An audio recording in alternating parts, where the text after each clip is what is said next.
Welcome to The Design Board, a podcast created by the team at Upspring that focuses on design, development, and everything in between.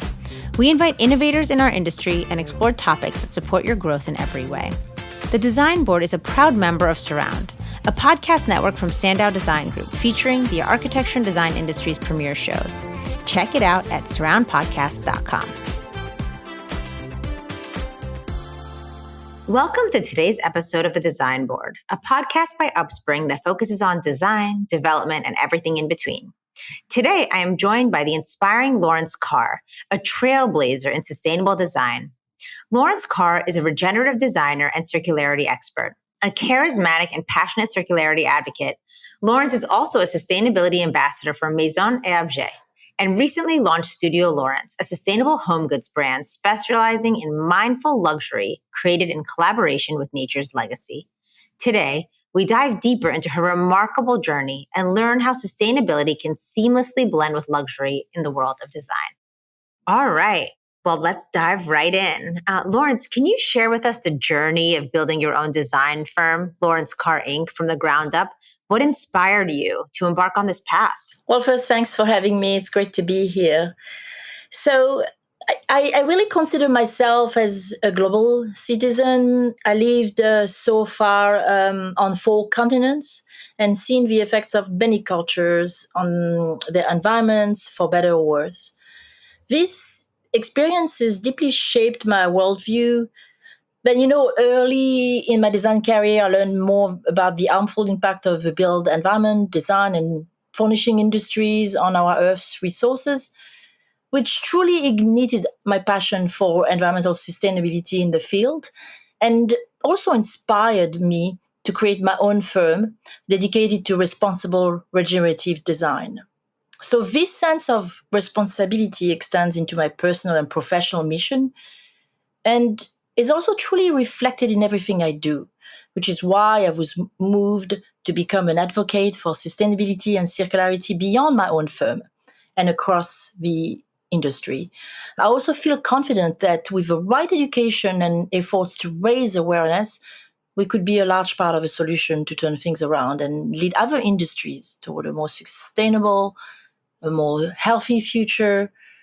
And truly, I'm honored to be a large part of this vital movement. That's incredible. I think there is really so much to take from travel and culture that can really inspire moving the movement forward so much faster. So I think that is really, really incredible. Congratulations on the launch of Studio Laurence. Can you tell us a bit about what inspired you to create a luxury, sustainable home goods brand, and what sets it apart from traditional home goods that are on the market? Yes, of course.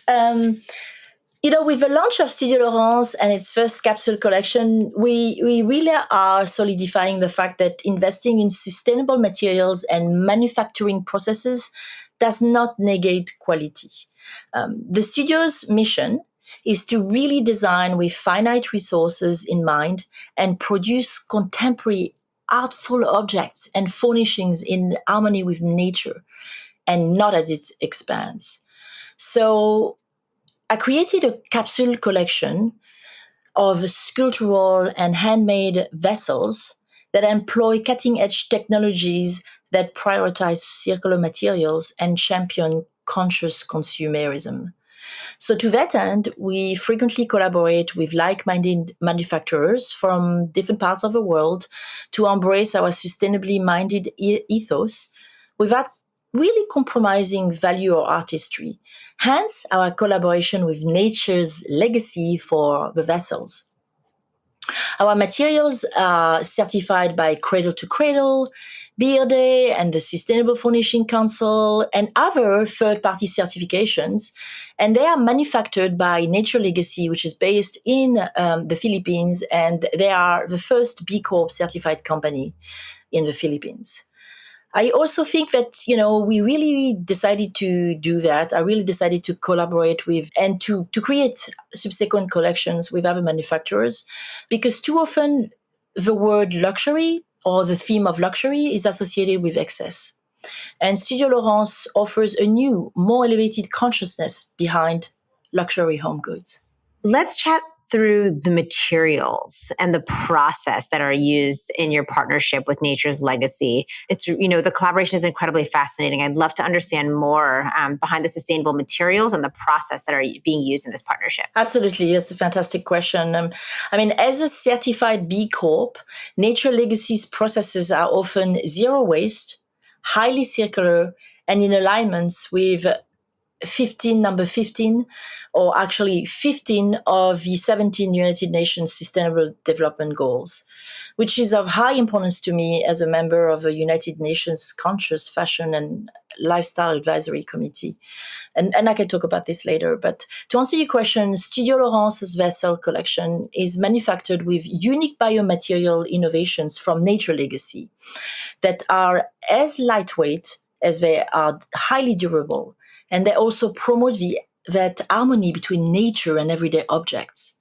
So one material is called stone cast. And this material offers the grandeur of natural limestone with a durability brought about by an innovative manufacturing process. This material is handmade from natural crushed stone and dry stamped into a mold to stimulate how the earth makes limestone. Another material is called new cast. This one has the distinction of being archived in Material Connection as one of the world's most sustainable materials. It is a patented, re-engineered recycled paper-based composite that offers a flexible and practical alternative to traditional finite materials like stone and metal. New cast can mimic most natural textures while being 100 times more lightweight, durable, and recyclable. And another example is NatureCast. NatureCast won the 2015 Gold Invention Award in Geneva, Switzerland. It is a biodegradable and recyclable, product material made from rescued agroforest debris held together by a proprietary water-based binder. So as you can see, these are, fantastic materials to work with. No, absolutely. You're not just a designer. You also serve as a sustainability ambassador for Maison Objet and sit on the advisory board for the UN Conscious Fashion and Lifestyle Network.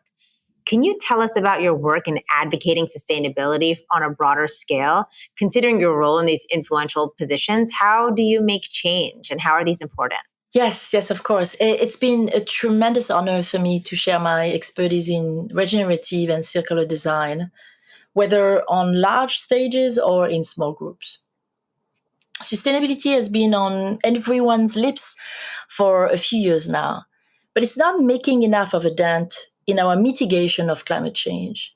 It is still really truly misunderstood, undervalued, I'd say, and underrepresented, especially in the built environment industry, which we know now because everybody's talking about this. The built environment industry generates nearly 50% of annual global CO2 emissions. That is a very, very large number. Circularity takes sustainability several steps further. I'm really passionate about the circular economy and circularity. And this has the potential for a far more potent impact than just sustainability alone. And yet, it really remains rather than an unknown concept. My mission is to raise awareness about what circularity is, why it matters, and how we can apply the concepts of a circular economy to the built environment. The circular economy holds promise for achieving several of the United Nations Sustainable Development Goals, including energy, economic growth, sustainable cities, sustainable consumption and production, climate change, oceans, and life on land. So when we know that over 70% of a product's life cycle cost and environmental footprint are determined during its design phase, by planning for a more circular future, we can really reduce carbon emission, restore nature's biodiversity, and make a tremendous positive impact on climate change. And that starts by really planning for the very, very beginning of a design phase, the concept phase. The selection of materials, how it's going to be designed, and what's the life, and cycle of that product. And it all starts with awareness and education. So that's how we provoke the adoption of these methods and inspire people, I think consumers and companies to take action. Well, you are definitely championing the thought leadership and using your platform to really move the mission forward. So I think that's incredible. Thank you. Speaking of showcasing, you've recently showcased your work at Paris Design Week and also curated a design activation titled Circularity in Action, Denmark, in January.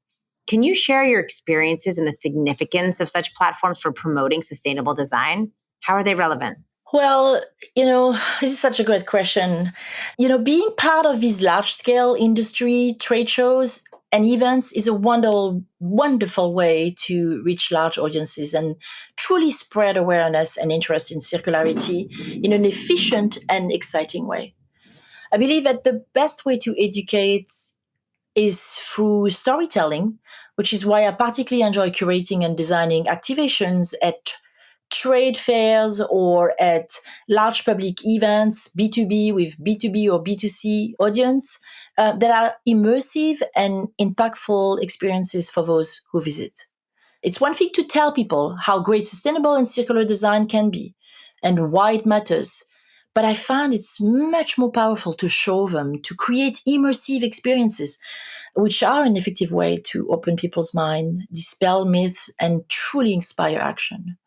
Events like Maison Objet in Paris, are where trends are set and movements are made. So it follows that circularity and sustainability must be elevated and celebrated to help everyone who visits, whether they're rookies in the industry or long-term professionals, understand the importance of adopting these methods in their own work and spreading awareness in their own communities. You've successfully built a world that incorporates sustainability without sacrificing luxury. That is quite difficult. Could you share some insight on how others can follow a similar path in their endeavors? Yes, absolutely. I do believe it's all about education and action. Designers can learn more about sustainability and circularity via resources like the incredible Ellen MacArthur Foundation, the International Living Future Institute, which is in the US. Ellen MacArthur Foundation is in the UK. There are organizations like the Well International Institute that talks all about wellness, but then there's a crossover with sustainability. The Sustainable Furnishing Council is a very important organization throughout the furnishing industry in the US, and they're based in North Carolina. Designers can also learn about healthy materials through the amazing Healthy Material Lab at Parsons, the New School. It's a fantastic online course that you can take, anytime from anywhere, and it's just extremely educative. There's also Mindful Materials, the organization that just launched a common framework. And then there is a material bank, ordering online your materials and then contributing to carbon, emission by just ordering materials through that platform. It's incredible. So many manufacturers and brands join Material Bank, by Sando. So manufacturers can definitely improve their transparency about how they source and craft their products. Also, how they seek out third-party certifications and do life cycle assessments to understand the impacts of their processes. And I do think that consumers can shift from viewing luxury as excess, but rather make really conscious consumerism and essentialism a part of their practice instead. They can support companies, whether, you shop for food, you shop for fashion, you shop for lifestyle, and you shop for interiors, engaging really companies that are engaging in high fidelity sustainability practices with clear transparency standards. And I think there's also so much we can all do to be part of this solution without sacrificing comfort, quality, or style. It's just about truly digging deeper, making small commitments. We can do baby steps to start with. And the more we learn, the more we can truly embrace a new lifestyle. Do you have any recommendations on what some of those baby steps might be? What do you look for when you're sourcing materials or creating product? I really look at third-party certifications. How was the product made? Where was it made? What is that material? Where does it come from? these are like the first question I ask myself. If I can't find the information through a third-party certification label that is on a cloth, on food, on materials, products, interiors, furniture, textiles, I just wonder, why it's not there. To me, there's a lack of transparency. So that's one of the first things. It's really, how was it made? Where was it made? And also who made it? It's important to understand who made it and which communities are taken care of when they make the products. It's great to just always look for artisans made, local communities, but are they taken care of? That's really important, whether they're local or, they're from far away. That was really helpful. Thank you. I think sometimes the sustainability can feel so overwhelming, Absolutely. Right? If you don't even know where to start, I love that you say just take baby steps. Anything is progress. And I think a lot of times many don't know what to look for. And so they're taking the communication as something being sustainable at face value, when in reality, there are very little things that are signals, right? That you can use as a filter to begin with, that sort of help to just make your choices, even if they're not completely sustainable, just more and more sustainable, so that there's some progress being made. Yes. And then, our everyday habit. So, remembering to turn off the lights, how much water do I use? Do I really need to use this much water? Water is now the new gold currency. It's just, it's going to be sparse more and more, throughout the world. And, how do I really need to buy more of this? Whether, again, I say it's food, whether it's, fashion or clothes for our lifestyle or products, it's just, it's really embracing that lifestyle and thinking about how can I reuse what I had? Even in a fashion, we go back to past fashion from the 80s, 70s, and, there's a lot of antique shopping and, recycled clothing that are like really, really in trend. And I think there's value to it. Let's not just put more in the landfill. We can't afford that. No, absolutely. Again, baby steps. My 5-year-old and 2-year-old were brushing their teeth together last night, and my 5-year-old turned off the faucet and told my 2-year-old, "Save the fishies, Ella, save the fishies."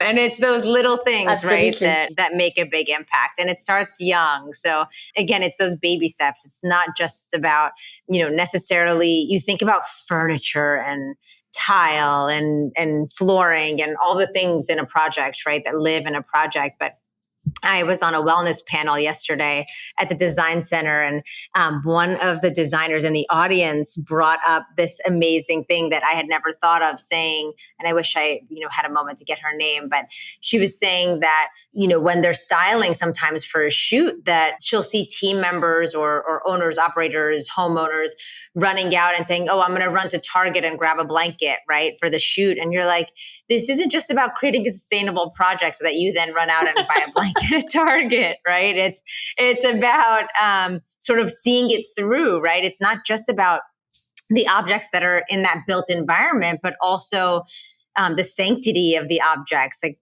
that blanket should be sourced from a local artisan. It's something sacred, right? Where you're wrapped in a blanket. She said it so beautifully. She was like, you're wrapped in a blanket when you're born, and in many cultures, it's the last thing you're wrapped in also. So really taking a moment to appreciate that sustainability, the uniqueness and the taking a moment to sort of source things that are special down to the blanket is really important, because oftentimes those are the materials that are the most mass produced. Absolutely. And in really recognizing, the object or the textile or the furniture or that piece you just bought, just recognizing the artisan work, the craftsmanship. And the more you recognize, the less maybe you think about quantity, but you think more about quality and having maybe one great piece rather than 10, that they have been purchased less mindfully, I'd say. Mm-hmm. No, absolutely. And we don't realize it ourselves, right? I wouldn't personally think of the blanket. I wouldn't go that far, I don't think. So it was nice to have someone else point it out. Absolutely. Building a luxury sustainable home goods brand is unique and an endeavor for sure. Can you share some of the challenges you faced marrying sustainability with luxury as it relates to the brand and how you've navigated these challenges? Yes. I mean, in the past, I agree that sustainability and luxury they really seemed at opposite ends of a spectrum. Because in the early days, sustainably designed things lacked refinements. We used to just really associate, sustainability, well, in terms of furniture, with a sort of brown furniture or something like that. But these days, I mean, thanks to so much scientific innovation, you have biomaterials, you really have like a plethora of materials and processes to make almost anything sustainably, while we are still retaining high-end luxurious qualities. For instance, for our lunch, partnering with Nature Legacy made this possible. We brought our luxury aesthetics for their stunning yet sustainable biomaterials to meet our standards of design, of function, and impact. To us, this was like fantastic to really pair luxury and sustainability. In the realm of sustainable design, what are some of the most innovative or groundbreaking projects you've come across recently? I feel like, sometimes I feel like a broken record, but I've been really inspired by biomaterials recently. I met so many creative innovators who are crafting unbelievable materials and products using waste and or highly renewable natural resources like seaweed, mycelium, and even fish nets to make materials, to make furniture, to make proprietary materials. One designer in the Netherlands is taking toilet paper and bacteria from the sewer systems to create unbelievable cardboard products and bioplastics, for example. I mean, can you imagine that? Oh, that's incredible. Wow. And then there's like another company who is using plastic waste from insulin cartridge manufacturing to create these durable city benches. I mean, there really seems to be no limit to creative ways we can give healthy and functional new life to waste and renewable resource. We just have to just keep our eyes open. I mean, anywhere in the world at the moment, we see from, Japan, I heard about proprietary materials that can be biodegradable, in the sea after 90 days, that's used in 3D printing. In Scandinavia, you see all these new products. I mean, it's a mix of whatever you can use through the sea to nature. It happens anywhere, in Europe, in France. I just came back from Paris Design Week and Maison Objet. So many products. I remember seeing someone with a textile who just is upcycling textile and is making it cardboard acoustic sound board. It's I feel like the imagination is endless. The creativity can be endless if we know how to use our finite resources. That's the key. Is that just let's stop using these finite resources of the earth and just use what is already existing and be very creative. No, that's incredible. I think I am seeing the time investment and the prioritization of using recyclable materials and sort of pushing forward in this space. I feel like it's gaining momentum so quickly. It's really incredible to watch. Absolutely. I think we're at a unique time right now. Let's talk a bit about the coming years. Can you share any future plans or projects you have in store and your mission to promote sustainable luxury? Well, I'm already hard at work on a few exciting new design collaborations for our next product collections. Unfortunately, I can't share yet, but that's okay. Stay tuned for more on that. I'm also consulting with brands on sustainability, circularity to really enhance their own sustainability standards, from the ground up. And I'm partnering with United Nations, a few networks and other sustainable brand partners to promote and produce educational exhibits and events in the next year or so. So, and I also have a couple of interior design projects, of course. So, we're trying to fit it in all in the next 2 to 3 years. That's what's ahead. So please keep an eye out for news as things develop. They will develop. Great. We will definitely be watching. We generally like to ask at the very end if you have any advice to share for anybody who's listening. It can be on anything from navigating the world of sustainability to sourcing products and anything that you'd like to share. Yeah, no, that's a lovely question. I will continue to speak about sustainability and circularity. I'll just say, really, education is where it starts, and it's never too late. We're wrapping up Climate Week, at the UN General Assembly. It's the 78th right now in New York City at the United Nations headquarters, and we have to keep being hopeful. We have to keep thinking about the legacy of what happens for our children, grandchildren, and the generations to come. So what can we do? I'd say it's so important to keep educated, and it's so easy now. It's much easier than 5 years ago, than 10 years ago. There is a lot of information online, but the most reliable ones are the ones that really, such as I mentioned, Ellen MacArthur Foundation. That's a great place to start, and to understand what sustainability and what circularity are about. It's a business proposition. It's a win-win from an economic standpoint, as well as for the benefit of the people and the planet. Amazing. Thank you so much. Would you like to share where you could be reached if anybody'd like to get in touch? Yes, absolutely. So we have our website, laurencecar.com. It's LAURENCECAR.com. And there is a tab there. You can just leave a message, or you can send us at info@laurencecar.com, any message. And we have our Instagram at Laurence Carr Inc. We also have our Studio Laurence, which is studiolaurence.com. That's the luxury home goods. And you can find us on LinkedIn at either Laurence Carr or Studio Laurence. Beautiful. Thank you so much again for taking the time to chat with me today. We know where to find you. Thank you. Thank you so much, Tiffany. It's been a pleasure. Thank you so much for listening in with us today. We hope you leave inspired by the ideas in today's episode. For more, follow Upspring on LinkedIn and Instagram, and don't forget to check out the amazing lineup of shows brought to you by the Surround Podcast Network at surroundpodcast.com.